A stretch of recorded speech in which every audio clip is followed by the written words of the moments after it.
ఆకాష్ భూమి రూమ్ లో కూర్చొని అదే పని సిగరెట్ తాగుతూ ఉంటాడు. అప్పుడు ఇంకా భూమి వచ్చి ఆకాష్ గారు ఏంటి ఇదంతా అని చెప్పి చిరాకు పడుతూ అడుగుతూ ఉంటుంది. కానీ ఆకాష్ మాత్రం చాలా జోవెల్, ఏం కాదు ఇది జస్ట్ సిగరెటే అని చెప్పి అంటూ అదే పని ఆకాష్ స్మోక్ చేస్తూ ఉంటాడు. ఇప్పుడు కానీ మా నాన్న తెలిసిందనుకో నన్ను మాత్రం బతకనివ్వరు అని, మీరేంటి రాత్రంతా ఇక్కడే ఉన్నారు కదా అక్కడ ఇంటికి పోవచ్చుగా అని చెప్పి భూమి చాలా చిరాగ్గా మాట్లాడుతూ ఉంటుంది. అప్పుడే ఇంకా మీరేమో భూమిని పిలుస్తూ వస్తూ ఉంటుంది. అయినా నాకు యాంగో తగ్గలేదు, ఒక దన్నస సెట్ అయిపోతుంది అని చెప్పి ఆకాశ్ అంటూ అదే పనిగా స్మోక్ చేస్తూ ఉంటాడు. ఇంకా భూమి దగ్గుతోడు చాలా ఇబ్బంది పడుతోడు, అది బయట పడేయండి అని చెప్పేసి భూమి అంటోడు. భూమి భూమి అంటూ మీరా పిలుచుకుంటూ వస్తుంది.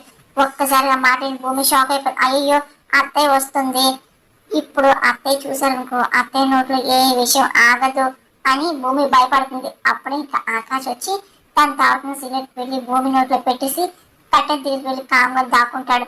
ఇంకా భూమి ఇబ్బంది పడుతూ ఇంకా అలాగే సిగరెట్ తీసి కింద పడైపోతూ ఉంటుంది. అప్పుడే ఇంకా మీరా చూస్తుంది. అవ్వ అవ్వ అని చెప్పి తను తీసుకొచ్చిన కప్పు ఒకసారి కింద పడేస్తుంది. సిగరెటా సిగరెటా అమ్మో అని చెప్పేసి ఇంకా భూమి చాలా కోపంగా చిరాగ్గా చూస్తూ అరుచుకుంటూ వెళ్ళిపోతుంది. అత్తయ్య అత్తయ్య అని చెప్పేసి ఇంకా భూమి అరుస్తూ ఉంటుంది. ఈలోగా మీరడిపోయాక ఆకాష్ వచ్చి అవును భూమి గారు మీకు సిగరెట్ ఇచ్చారా ఏది అని చెప్పి ఆకాష్ అడుగుతుంటాడు. ఇంకా ఏ అని చెప్పేసి భూమికి చిరాగ్గా మాట్లాడగానే ఓకే ఓకే అని చెప్పేసి ఇంకా ఆకాష్ అంటూ ఉంటాడు. అయ్యో అని చెప్పి ఇంకా భూమి ఇబ్బంది పడుతూ ఉంటుంది.